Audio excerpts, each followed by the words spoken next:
வணக்கம் வேந்தரின் உச்சிவேளை பகல் செய்திகளுக்காக ராகப்பிரியா. ஆர்த்தி. முதலில் தலைப்புச் செய்திகள்.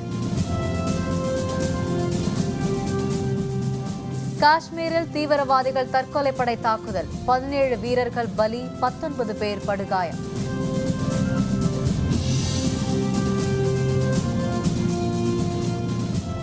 காஷ்மீரில் ராணுவ தலைமையகம் மீதான தாக்குதல், மத்திய அமைச்சர் ராஜ்நாத் சிங் அவசர ஆலோசனை.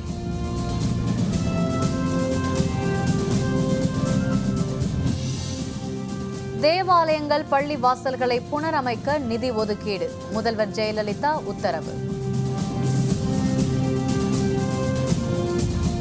காவிரி விவகாரத்தில் தன்னிச்சையாக செயல்படும் மத்திய மாநில அரசுகள், திமுக செயற்குழுவில் கண்டன தீர்மானம்.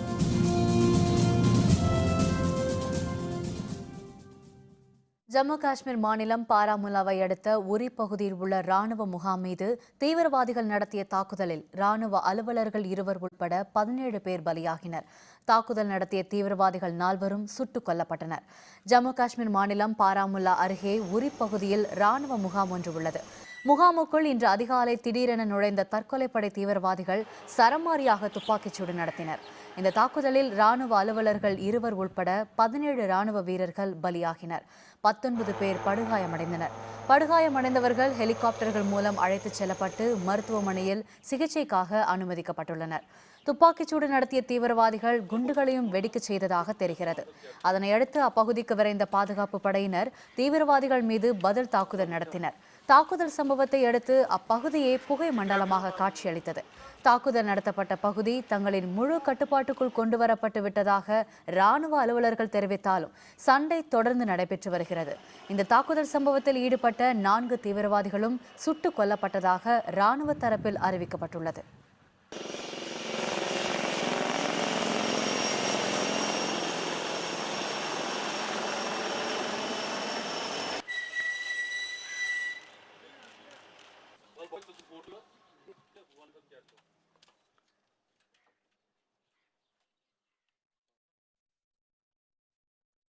ஜம்மு காஷ்மீரில் தீவிரவாதிகள் நடத்திய தாக்குதல் சம்பவத்தை அடுத்து ரஷ்யா மற்றும் அமெரிக்காவிற்கான தமது பயணத்தை ஒத்திவைத்த ராஜ்நாத் சிங் அவசர ஆலோசனையில் ஈடுபட்டுள்ளார்.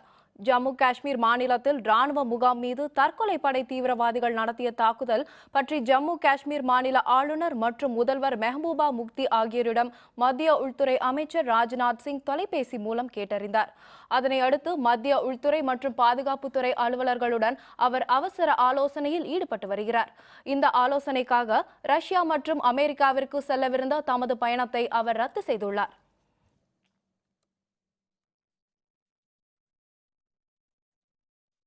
தேவாலயங்கள், பள்ளிவாசல்கள் மற்றும் தர்காக்களை புனரமைக்க 4 கோடி ரூபாய் வழங்க முதல்வர் ஜெயலலிதா உத்தரவிட்டுள்ளார்.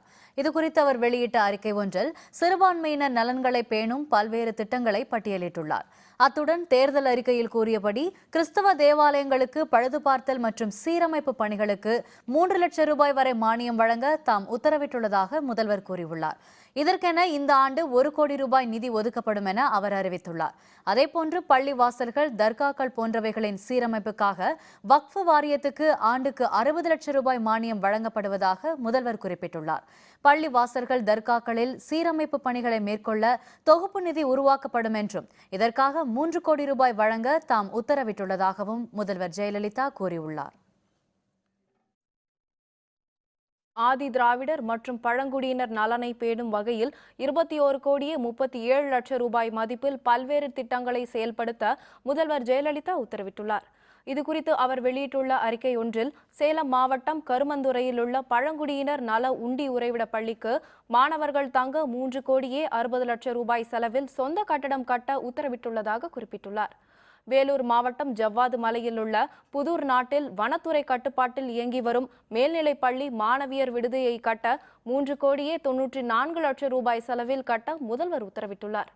1000 ஆதி திராவிட விவசாயிகளின் பம்ப் செட்டுகளுக்கு மின் இணைப்பு வழங்க தாம் உத்தரவிட்டுள்ளதாகவும் மின்வாரியத்திற்கு செலுத்தப்பட வேண்டிய வைப்புத் தொகை 7 கோடியே 50 லட்சம் ரூபாய் தாட்கோ மூலம் தமிழ்நாடு மின் பகிர்மான கழகத்திற்கு வழங்கப்படும் என ஜெயலலிதா அறிவித்துள்ளார்.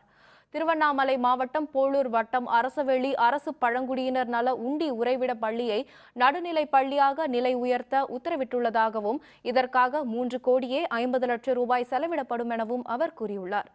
பழங்குடியினர் நல 306 உண்டி உறைவிட பள்ளிகள், 42 பழங்குடியினர் விடுதிகள் ஆகியவற்றில் பயோமெட்ரிக் வருகை பதிவு கருவிகளை அறிமுகப்படுத்த 1,54,00,000 ரூபாய் செலவிடப்படும் என முதல்வர் கூறியுள்ளார். பழங்குடியினர் உண்டி உறைவிட பள்ளிகளில் 1,29,00,000 ரூபாய் செலவில் அறிவுத்திறன் வகுப்பறை அமைக்க உத்தரவிட்டுள்ளதாகவும் முதல்வர் தெரிவித்துள்ளார். காவிரி பிரச்சனையில் தன்னிச்சையாக செயல்படும் மத்திய மாநில அரசுகளை கண்டித்து சென்னையில் நடைபெற்ற திமுக மாவட்ட செயலர்கள் கூட்டத்தில் தீர்மானம் நிறைவேற்றப்பட்டது. இது தொடர்பான கூடுதல் விவரங்களை தருகிறார் நமது செய்தியாளர் பிரகாஷ். திமுக மாவட்ட செயலர் கூட்டம் அண்ணா அறிவாலயத்தில் இன்று நடைபெற்றது. திமுக தலைவர் கருணாநிதி தலைமையில் நடைபெற்ற இந்த கூட்டத்தில் பொதுச் செயலாளர் அன்பழகன், பொருளாளர் ஸ்டாலின், முதன்மை செயலாளர் துரைமுருகன் உள்ளிட்ட மாவட்ட செயலர்கள் இந்த கூட்டத்தில் பங்கேற்றனர். சுமார் 1 மணி நேரம் நடைபெற்ற இந்த கூட்டத்தில் காவிரி மேலாண்மை வாரியம் அமைக்கப்படாத மத்திய அரசை கண்டித்தும், அனைத்து கட்சி கூட்டம் கூட்டாத மாநில அரசை கண்டித்தும் 2 தீர்மானங்கள் நிறைவேற்றப்பட்டன. அதேபோல மறைந்த முன்னாள் திமுக துணை பொதுச் செயலாளரான தர்குண பாண்டியனுக்கு இரங்கல் தெரிவிக்கப்பட்டது.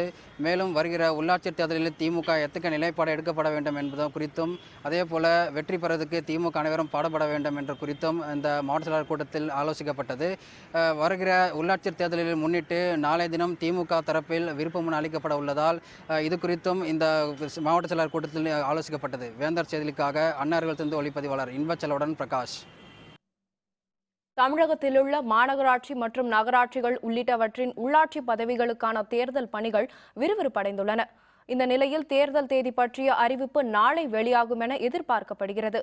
இது பற்றிய விரிவான தகவல்களை தருகிறார் நமது செய்தியாளர் கோபிநாத். தமிழகத்தில் உள்ளாட்சி அமைப்பு பிரதிநிதிகளுக்கான பதவிக்காலம் அக்டோபர் 24ஆம் தேதியுடன் முடிவடைவதால் விரைவில் உள்ளாட்சி தேர்தலை நடத்த மாநில தேர்தல் ஆணையம் ஏற்பாடுகளை செய்து வருகிறது. இதற்காக நடைபெற்று வந்த வாக்காளர் சரிபார்க்கும் பணிகளும் முடிவடைந்துள்ளன. அதேபோன்று புதிதாக விண்ணப்பித்தவர்களுக்கான துணை வாக்காளர் பட்டியலை வெளியிடவும் தேர்தல் ஆணையம் ஏற்பாடுகளை செய்து வருகிறது. பெண்களுக்கு உள்ளாட்சி தேர்தலில் 50% இடஒதுக்கீடு செய்யப்பட்டுள்ளதால் பெண்களுக்கான தொகுதி ஒதுக்கீடு பணிகளும் முடிவடைந்துள்ளன. கடந்த முறை நடத்தப்பட்ட தேர்தல் போன்று இந்த முறையும் 2 கட்டமாக தேர்தல் நடத்த தேர்தல் ஆணையம் திட்டமிட்டுள்ளதாக கூறப்படுகிறது. தமிழக அரசு உள்ளாட்சி தேர்தலுக்கான நிதியை அறிவித்ததிலிருந்து ஒவ்வொரு மாவட்டத்திலும் தேர்தலுக்கான முன்னேற்பாடுகள் தீவிரமாக நடந்து வருகிறது. இந்நிலையில் உள்ளாட்சி தேர்தல் நடக்கும் தேர்தல் தேதி நாளை அறிவிக்கப்பட வாய்ப்புள்ளதாக தகவல்கள் தெரிவிக்கின்றன. வேந்தர் செய்திகளுக்காக சென்னை கோயம்பேட்டிலிருந்து ஒளிப்பதிவாளர் பிரதீப்புடன் கோபிநாத். சென்னையிலிருந்து அந்தமானுக்கு புறப்பட்டு காணாமல் போன விமானத்தை தேடும் பணி ஆழ்கடலில் தொடர்ந்து நடைபெற்று வருகிறது. சென்னை தாம்பரம் விமானப்படை தளத்திலிருந்து கடந்த ஜூலை மாதம் 22ஆம் தேதி அந்தமானுக்கு 29 பேருடன் சென்ற விமானம் நடுவானில் காணாமல் போனது. காணாமல் போன விமானத்தை தேடும் பணிகள் தொடர்ந்து நடைபெற்றன. இந்த நிலையில் கடந்த 15ஆம் தேதி விமானத்தில் சென்ற 29 பேரும் மரணமடைந்ததாக விமானப்படை சார்பில் அதிகாரப்பூர்வமாக அறிவிக்கப்பட்டது. கடலுக்கு அடியில் 3.5 கிலோமீட்டர் ஆழத்தில் விமானம் விழுந்திருக்கலாம் என்று கூறப்பட்ட நிலையில் விமானத்தை தேடும் பணிகள் தொடர்ந்து நடைபெற்று வருகின்றன. கடலுக்கு அடியில் 14 இடங்களில் தானியங்கி கருவிகள் மூலம் விமான பாகங்கள் தேடப்பட்டு வருகின்றன. இந்த தேடும் பணியில் சாகர் நிதி, சமுத்திர ரத்னாகர் கப்பல்கள் ஈடுபடுத்தப்பட்டுள்ளன. நிலத்தை ஒப்படைக்க கோரி தொடரும் போராட்டம். பெண்கள் தீக்குளிக்க முயன்றதால் பதற்றம். விவரம் விளம்பர இடைவேளைக்கு பிறகு.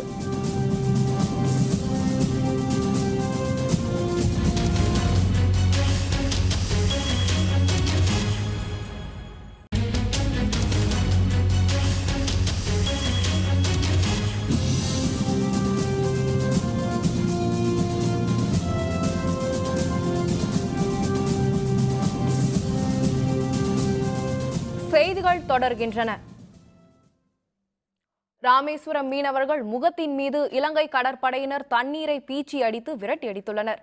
ராமேஸ்வரத்திலிருந்து நேற்று 300க்கும் அதிகமான விசை படகுகளில் 1000க்கும் அதிகமான மீனவர்கள் கடலுக்கு மீன்பிடிக்க சென்றனர்.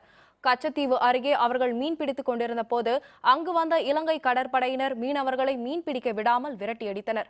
மீனவர்களின் முகத்தில் கடற்படையினர் தண்ணீரை பீச்சி அடித்து விரட்டியடித்ததால் படகு ஒன்றிற்கு 30,000 ரூபாய் அளவிற்கு இழப்பு ஏற்பட்டதாக மீனவர்கள் வேதனை தெரிவித்தனர். கர்நாடகம் தமிழகத்திற்கு தண்ணீர் தராததை சித்தரிக்கும் வகையில் இலங்கை கடற்படையினர் இவ்வாறு நடந்து கொண்டதாக மீனவர்கள் மேலும் தெரிவித்தனர். கடலுக்கு போனோம், எப்பவும் இல்லாமல் புதுசாக எங்கள் மேலே தண்ணியை பாய்ச்சி அடித்து விரட்டி விட்டாங்க.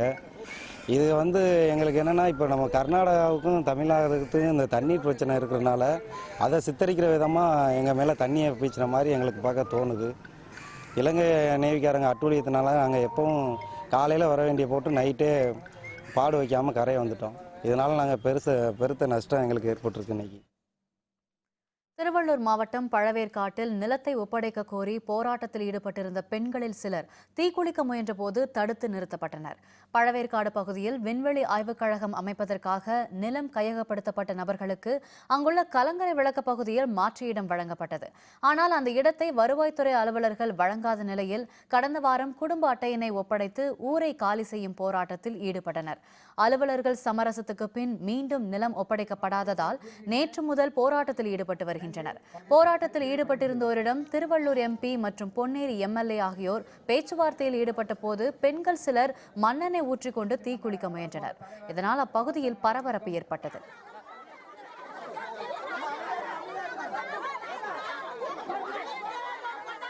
இந்த இடம் உங்களுக்கு இல்ல, நீங்க இந்த இடத்துல இல்லன்ட்டு எங்களை தெத்துறாங்க சார். வெளியே போன பிறகு அங்கேயே ஒரு அதிகாரி இடத்த நாங்க மீட்டு தரோம் சொல்லிட்டு எங்களுக்கு சொன்னாங்க. அந்த 10 நாளும் நாங்க பொறுத்தோம். எங்க இந்த இடத்துல நாங்க போராட்டம் பண்றோம்னா அதுக்கு ஏன் சார் இந்த அதிகாரம் தெரியல எங்களுக்கு?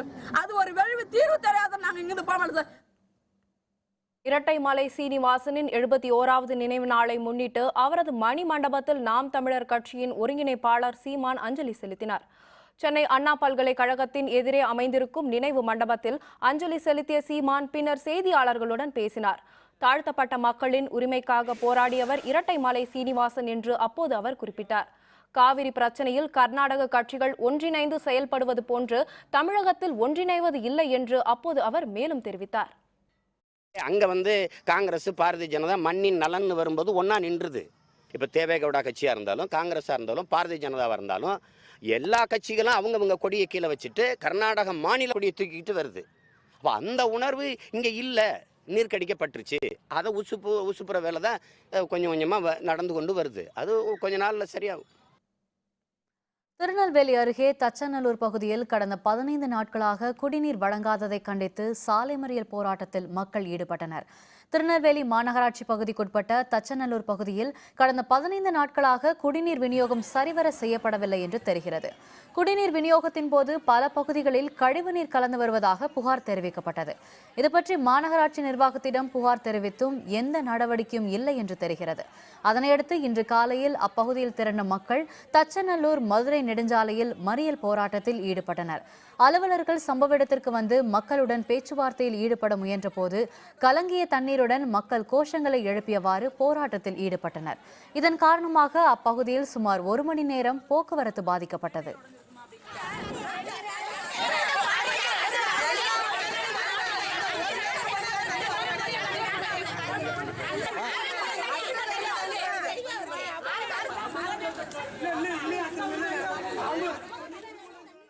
தண்ணி 15 நாள் ஆச்சு. லாரி தண்ணி கொண்டுட்டு வராங்க, 10 குடம் தான் வருது. ஒரே கலங்க தண்ணியை குடிக்க கூட முடியாது. பிள்ளைங்களுக்கு பூரா காய்ச்சல் மஞ்சக்காமலை வருது. லாரி தண்ணி பிடிக்க மாட்டாங்க.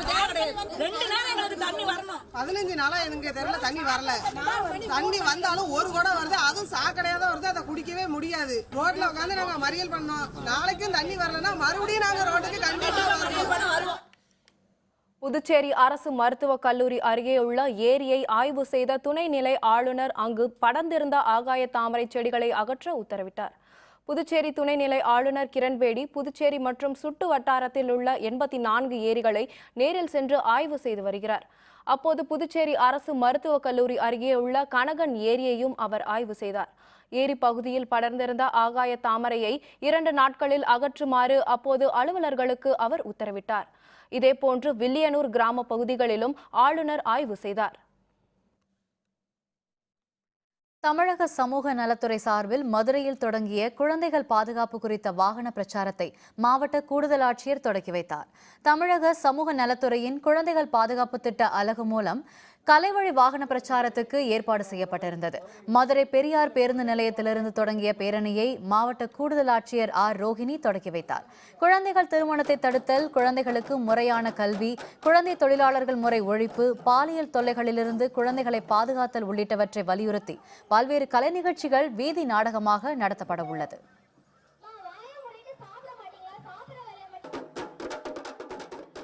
இந்த பிரச்சாரத்தின் மூலமாக குழந்தைகள் பாதுகாப்பில் மதுரை மாவட்டத்தில் சிறப்பான ஒரு விழிப்புணர்வு ஏற்படுத்தி குழந்தைகள் பாதுகாப்பு என்ஷூர் பண்ணுறதுக்கு இது ரொம்ப ரொம்ப ஹெல்ப்ஃபுல் ஆகுங்கிறத நான் கருத்து கொண்டுக்கிறேன். விருதுநகரில் உலக அமைதியை வலியுறுத்தும் வகையில் நடைபெற்ற மினி மாரத்தான் போட்டியில் 1000க்கும் அதிகமானோர் கலந்து கொண்டனர். விருதுநகரில் தனியார் அமைப்பு சார்பில் உலக அமைதியை வலியுறுத்தும் வகையில் மினி மாரத்தான் போட்டி நடைபெற்றது. விருதுநகர், தூத்துக்குடி மற்றும் திருநெல்வேலி மாவட்டங்களைச் சேர்ந்த 15 வயதிற்கு மேற்பட்ட மாணவர்கள், பெரியவர்கள் உள்பட 1000க்கும் அதிகமானோர் அதில் கலந்து கொண்டனர். வெள்ளைச்சாமி பாலிடெக்னிக்கில் தொடங்கிய பந்தயம் நகரின் முக்கிய வீதிகள் வழியாக வந்து KVS மேல்நிலை பள்ளியை அடைந்தது. போட்டியின் முடிவில் திருநெல்வேலி மாவட்டத்தைச் சேர்ந்த அனீஸ் என்ற மாணவர் முதலிடத்தை பிடித்தார்.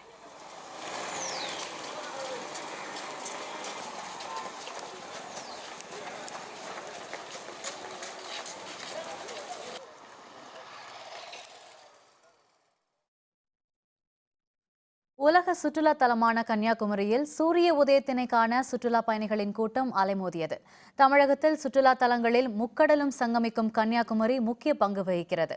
ஓணம் மற்றும் தொடர் விடுமுறை காரணமாக பகவதி அம்மன் கோவில், முக்கடலும் சங்கமிக்கும் சங்கிலித்துறை போன்ற இடங்களில் சுற்றுலா பயணிகள் குவிந்தனர். இன்று அதிகாலையில் நிகழ்ந்த சூரிய உதயத்தினை கேரளம், ஆந்திரம் மற்றும் தமிழகத்தின் பல்வேறு பகுதிகளிலிருந்து வந்திருந்த சுற்றுலா பயணிகள் கண்டுகளித்தனர். சூரியன் உதயத்தை பார்த்தோம். ஆறுபத்துக்கெலாம் நல்ல பிரகாசமாக இருந்துச்சு. கன்னியாகுமரி மாவட்டம் நல்லா சிறப்பாக அரேஞ்ச் பண்ணியிருக்காங்க. அலைகள் நல்லா இருக்குது, கூட்டம் அதிகமாக இருக்குது. சனி ஞாயிறுன்றதுனால மக்கள் கூட்டம் ரொம்ப அதிகமாக இருக்குது. பின்னர் முக்கடலும் சங்கமிக்கும் சங்கிலித்துறையில் பயணிகள் புனித நீராடினர். இதனையொட்டி சுற்றுலாத்துறை சார்பில் சிறப்பு ஏற்பாடுகள் செய்யப்பட்டிருந்தன. நாமக்கல் மாவட்டத்தில் அமைந்திருக்கும் நைனாமலை பகுதியில் சாலை வசதிகளும் குடிநீர் வசதியும் செய்து தரப்படாததால் பக்தர்கள் அவதிப்படுகின்றனர். புதன் சந்தையை அடுத்து நைனாமலையில் ஸ்ரீ வரதராஜ பெருமாள் கோவில் உள்ளது. 3000 படிக்கட்டுகளை கடந்த பின்னரே அந்த கோவிலை அடைய முடியும். வாரந்தோறும் சனிக்கிழமை அன்று திரளான பக்தர்கள் கோவிலுக்கு வருவது வழக்கம். தற்போது புரட்டாசி மாதம் என்பதால் அதிகமான பக்தர்கள் வருகை தருகின்றனர். மலைக்கு செல்வதற்கு சாலை அமைக்கும் பணிகள் கடந்த 5 ஆண்டுகளுக்கு முன் தொடங்கப்பட்டது. திட்டத்தை விரைந்து செயல்படுத்தாத நிலையில் தற்போது கிடப்பில் போடப்பட்டுள்ளது.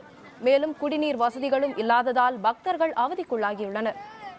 15 வருஷமாக இந்த வரதராஜ பெருமாள் கோயிலுக்கு நான் 5 வாரமாக புரட்டாசி மாதம் வருவேங்க. வசதி பார்த்தீங்கன்னா கொஞ்சம் குறைவாக இருக்குது. வயசானவங்களாம் முடியாதவங்களாம் ஏற முடியல. இந்த மாதிரி மாற்றுப்பாதை அமைக்கிறேன். நாங்கள் பாதியோடு நிற்கிது. 3000 படிக்கட்டு ஏறிட்டு இறங்குறதுனா கொஞ்சம் களைப்பாக இருக்குது. இதுக்கு தேவையான தண்ணி வசதியெல்லாம் கொஞ்சம் இல்லைங்க. அதனால் நம்ம கொஞ்சம் பார்த்து செஞ்சு கொடுத்தாங்களா கொஞ்சம் நல்லாயிருக்கும் மக்களுக்கு.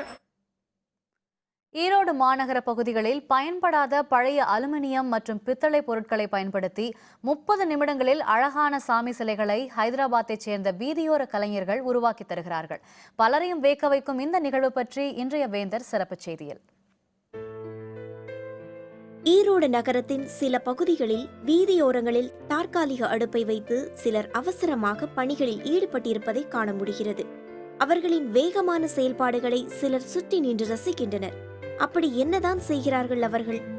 ஆந்திர மாநிலம் ஹைதராபாத்தை அடுத்துள்ள மெஹபூப் நகர் பகுதியை சேர்ந்த அவர்கள் கலைநயமிக்க சாமி சிலைகளை தயாரிப்பதில்தான் அவ்வளவு ஆர்வத்துடன் ஈடுபட்டுள்ளனர். நாங்கள் ரம்ஜான் பண்டிகை, பக்ரீத் பண்டிகை வீட்டுக்கு போவோம். பாக்கியெல்லாம் இங்கே தான் இருக்குமோ தமிழ்நாட்டில். இந்த மாதிரி வேலை தான் செய்யுமோ. நீங்கள் பித்தளை, அலுமினியம் கொடுத்தா டிவி, ஆண்டினா, குக்கர் எது கொடுத்தாலும் செஞ்சு தரும். ஒரு 1/4 மணி நேரத்துக்குள்ளே செய்யலாம். பெரிய சிலைன்னா ஒரு 1/2 மணி நேரம் ஆகும். சிலை பூர்த்தி இருக்கும். சின்ன 300 கிராம் வரைக்கும் 3.5 கிலோ வரைக்கும் இருக்கும். பெரிய சைஸ், சின்ன சைஸ், அப்படி சைஸ் கணக்காக கூலி. வீணான பழைய அலுமினியம் மற்றும் பித்தளை பொருட்களை கொண்டு சாமி சிலைகளை தயாரிப்பதே அவர்களின் அன்றாட தொழிலாக உள்ளது. நான் இந்த மாதிரி சிலை வந்து மோல்டிங் பண்ணிட்டு இருந்தாப்பிள்ளைங்க. நான் பார்த்தேன், நல்லா பார்க்குறதுக்கு நல்லா அழகாக இருந்தது. அதே மாதிரி எனக்கு வந்து காலி சிலை வேணும் அப்படின்னு சொல்லி கேட்டுங்க. ஏதாவது மெட்டீரியல்ஸ் கொடுத்தீங்கனாலும் நான் வந்து ஊற்றி தரேன், இல்லைனாலும் நாங்கள் மெட்டீரியல்ஸ் போட்டு செஞ்சு தரேன் அப்படின்னாங்க. அப்புறம் என்கிட்ட இந்த பழைய பிரேக் ஷூ இந்த பிஸ்டன்லாம் இருந்ததுங்க, அதை கொடுத்துங்க. அப்புறம் இந்த மாதிரி சிலை ஊற்றி கொடுத்துருக்காப்பிள்ளைங்க. அழகாக இருக்குது, நல்லா அருமையாக இருக்குங்க. தமிழகம் மட்டுமல்லாது கர்நாடகம், கேரளம் என பல மாநிலங்களுக்கும் செல்லும் அவர்கள் சாமி சிலைகளை வடிவமைத்து தருகின்றனர். பழைய அலுமினியம் மற்றும் பித்தளையை பயன்படுத்தி 300 கிராம் முதல் 4 கிலோ வரையிலான சிலைகளை கலைநயத்துடன் வடிவமைக்கின்றனர்.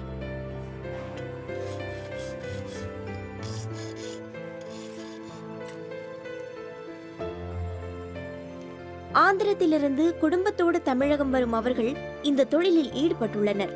கடந்த 20 ஆண்டுகளாக சிலைகளை தயாரித்து வரும் தங்களுக்கு இது மட்டுமே தொழில் எனவும், தங்களுக்கு மத்திய மாநில அரசுகளின் உதவிகள் கிடைத்தால் வாழ்க்கை சீர்பெறும் என்றும் தெரிவிக்கின்றனர். தமிழ்நாடு அன்னதே கிடையாது, எல்லா இந்தியா ஃபுல்லாக சுற்றுவாங்க. நாங்கள் வருமானம் இருக்குது, ஃபஸ்ட்டு இருந்தாச்சு, இப்போ இல்லைங்க. எல்லாம் ரெடிமேட் வாங்குறாங்களா, இப்போ அதிகமாக செய்யறதில்ல. பழைய ஜாவனா யார் வைக்கிறாங்களா, இங்கே எல்லா கடைக்கு போகிறாங்களா, இல்லைன்னா ரெடிமேடாக அப்போதப்போ வாங்குறாங்களா. இப்போ செய்யறதுக்கு அவ்வளோதான் இது இல்லை. இப்போ இந்த தொழில் நாங்கள் கூட விட்டலாம்னு பார்க்குறாங்களா, அவ்வளோதான். வீணாகும் பொருட்களை குப்பையில் வீசிவிடாமல் வழிபாட்டுக்குரிய சாமி சிலைகளாக தயாரித்து பூஜிப்பதற்கு வழியமைத்து தரும் இவர்களின் கலைப்பணி போற்றுதலுக்குரியது. வேந்தர் செய்திகளுக்காக ஈரோட்டிலிருந்து செய்தியாளர் மா ராஜேந்திரன். நிலநடுக்க இடிபாடுகளில் சிக்கித் தவித்த பூனை நீண்ட நாட்களுக்கு பிறகு பத்திரமாக மீட்பு. விவரம் விளம்பர இடைவேளைக்கு பிறகு.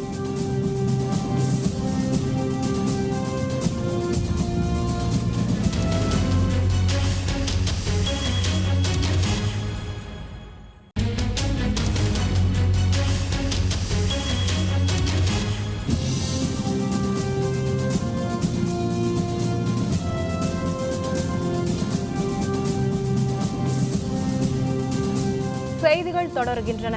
இனி அயலக செய்திகள்.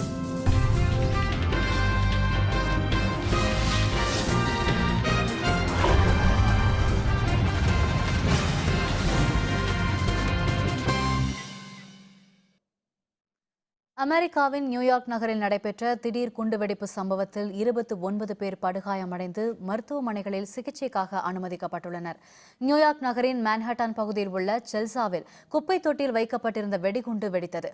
இந்த குண்டுவெடிப்பு சம்பவத்தில் 29க்கும் அதிகமானோர் படுகாயமடைந்தனர். சம்பவம் நடந்த பகுதிக்கு ஹெலிகாப்டரில் வந்த மருத்துவ உதவிக்குழுவினர் பாதிக்கப்பட்டோரை மருத்துவமனைகளுக்கு சிகிச்சைக்காக அனுப்பி வைத்தனர். பாதிக்கப்பட்ட பகுதிக்கு விரைந்த பாதுகாப்பு படையினர் பாதுகாப்பை வலுப்படுத்தியுள்ளனர்.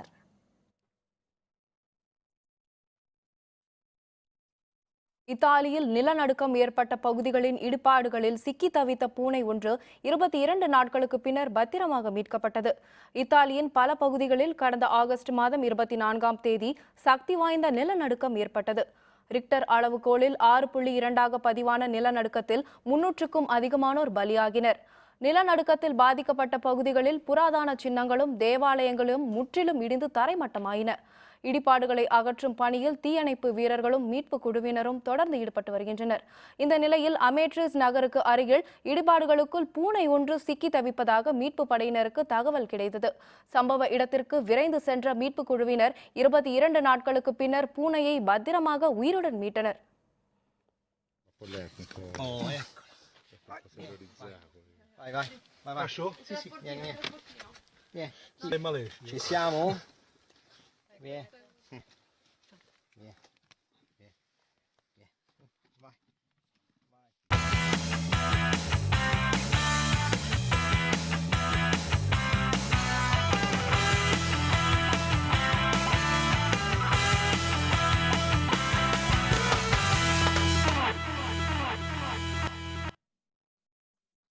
பாராலிம்பிக் போட்டியில் கலந்து கொண்ட ஈரான் நாட்டைச் சேர்ந்த சைக்கிள் பந்தய வீரர் போட்டியின் போது மாரடைப்பு ஏற்பட்டு மரணமடைந்தார். பிரேசிலில் நடைபெற்ற பாராலிம்பிக் சைக்கிள் பந்தயத்தில் ஈரான் நாட்டைச் சேர்ந்த கோல்பன் நேசாத் என்ற வீரர் ஈடுபட்டிருந்தார். அப்போது அவருக்கு திடீரென மாரடைப்பு ஏற்பட்டதை அடுத்து ஆம்புலன்ஸ்க்கு எடுத்துச் செல்லப்பட்ட அவருக்கு தீவிர சிகிச்சை அளிக்கப்பட்டது. எனினும் சிகிச்சை பலனின்றி அவர் மரணமடைந்தார். மீண்டும் தலைப்புச் செய்திகள்.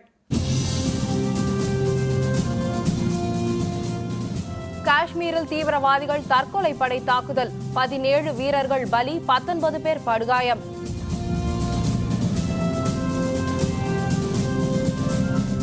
காஷ்மீரில் ராணுவ முகாம் மீது திடீர் தாக்குதல். மத்திய அமைச்சர் ராஜ்நாத் சிங் அவசர ஆலோசனை.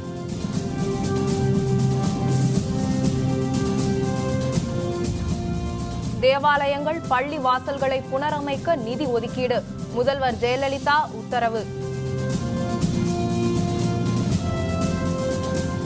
காவிரி விவகாரத்தில் தன்னிச்சையாக செயல்படும் மத்திய மாநில அரசுகள். திமுக செயற்குழுவில் கண்டன தீர்மானம். இத்துடன் வேந்தரின் உச்சிவேளை பகல் செய்திகள் நிறைவடைந்தன.